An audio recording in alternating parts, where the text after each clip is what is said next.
Hello there guys and welcome back to the channel. So today we are back again with another Alliance War video. This time ASR is going up against a Maide, Iron Maiden. And before I get to actual fight commentary, I think that obviously I should address all of the rumors and suspicion that is going around on Twitter and in chat rooms targeting this alliance in particular, suspecting some foul play.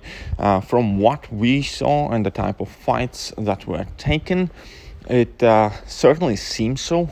The movement seemed off, that it always was two people moving at a time. Somebody got kicked in the middle of the war, which was also quite interesting.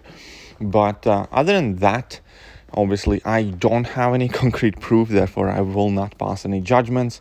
Only thing I will say that either they are exceptionally good or they are exceptionally good, because for an alliance with 30 million hero base rating, they are doing above and beyond what would be expected of them. And that is where I'll leave that. They nearly beat Kenobi last war, I believe, 6 deaths to 5. I know they won against Thor Loki, so they are going to be a very, very tough war for sure. And now let's actually get to the things that happened this war. So keep in mind that knowing their record, we knew this is going to be extremely close war, and Domino catches me on dashback, stuns me, and drops a massive level 2 on me, and my health immediately gets obliterated. Now, just a bit later on, we're gonna get to that Domino fight in a moment, but first we need to take a look at the fights leading up to it. So I started on path 6, and in tier 2 I also had path 6, and quite nicely the only fight on my section 1 was Guardian, who is a tech champion, who also gets a lot of his abilities shut down if he happens to be armor broken. And other than that, there weren't too many tricky nodes on him. I took no chances this war at all. Pretty much every fight was fully rainbow boosted with max boosts, class boosts, 3-minute boosts, everything, because, well, dying was not really an option. And now we can get to the Domino fight. So this Domino is actually a quite tricky placement. Well, Domino, first of all, is a dodgy fight at the best of times, especially in Alliance War.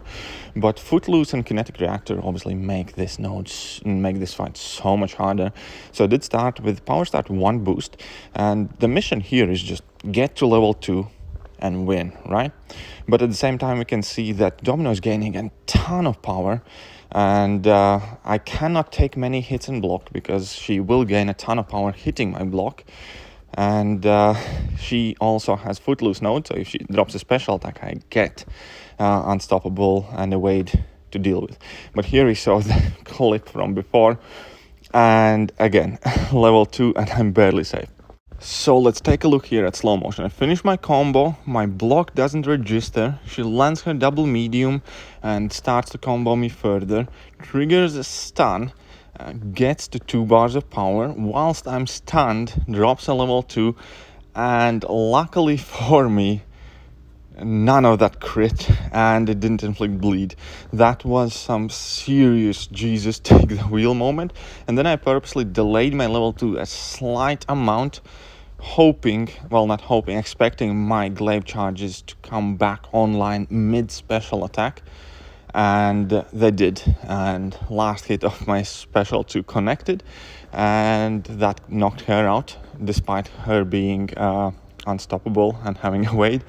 50% chance of Wade, and that was a mini heart attack. I'll call it like it is. That definitely was a mini heart attack, especially on as close war as this. This is exactly the reason why I hate fighting Dominos. It's just one thing goes wrong and the fight might as well be over. But this time obviously I got exceptionally lucky, and if I wouldn't have been boosted to the max, I would have been dead. If she had a single hit crit, I would have been dead. If she had triggered bleed, I probably would have been dead as well. But yeah, next fight is a Darkhawk on Rage node, and for this I brought in Quake.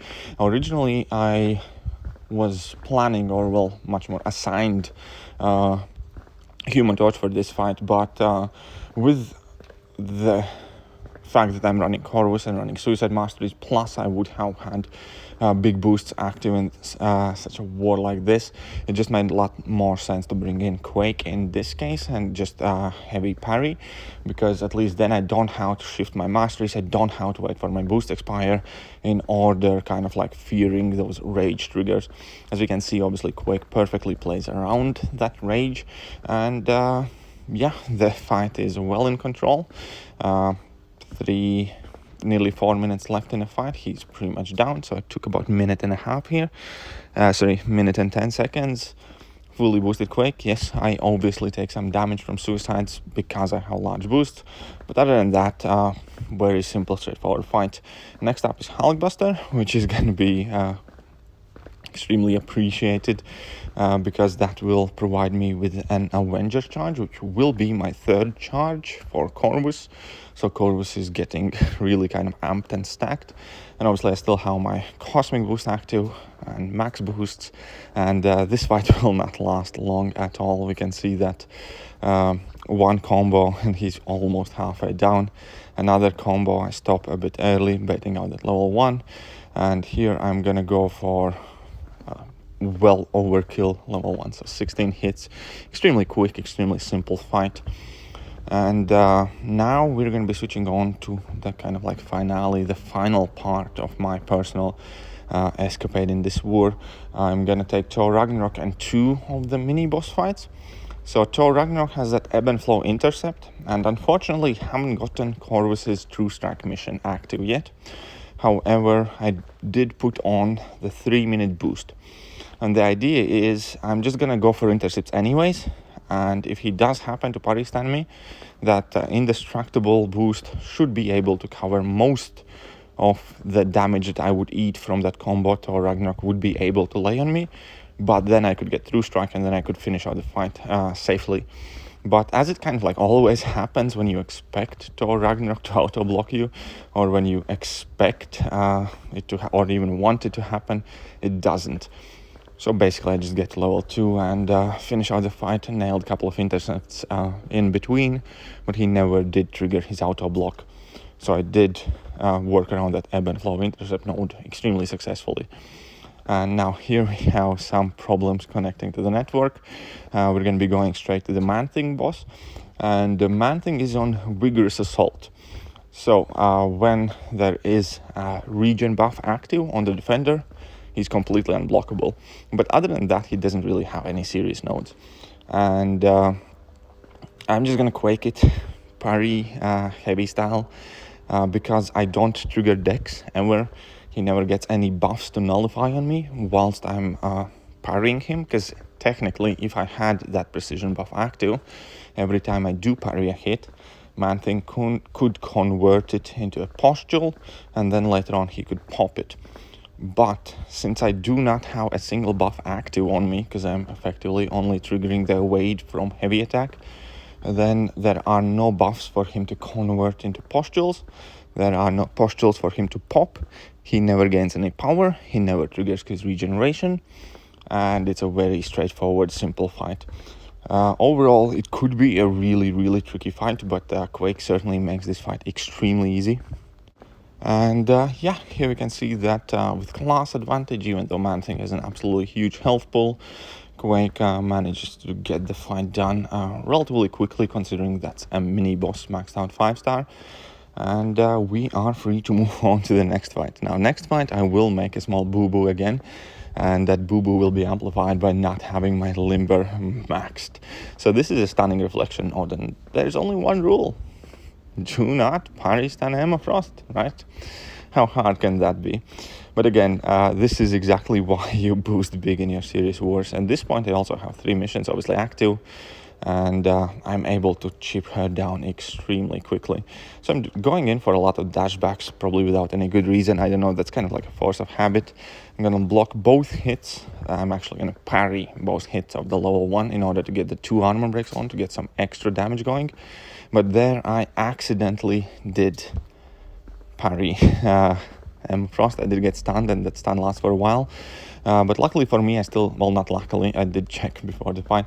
I still had the indestructible boost active, so that absorbed quite a bit of damage. Plus I have max boosts, and she did land a couple combos on me in a level 1, but I survived that just fine. And that is also about it for the contribution in my war. So slightly busier war, had to boost like fully 3 times throughout, but that's perfectly all right. It's always good feeling to raise to the occasion when your team needs you, do all the fights, not die, and if it costs a bit more, it costs a bit more. And the war is technically not over, but we have explored all our map in 4 depth, so definitely a great job, entire ASR. Everybody kind of like pulled together, everybody boosted and played as well as they could, and we have this war in the bag. So we're gonna finish the halfway point in the Alliance War season with a record of 5 wins, 1 loss. And I think currently we're in 2nd place in Masters, which is where hopefully we are able to finish. But that will do for today's war, and I hope you guys enjoyed it. If you did, hit that like button, hit that sub button, hit all the buttons, share it with your friends, share it with your alliance mates. Yeah, I'm gonna catch you guys next time. See ya.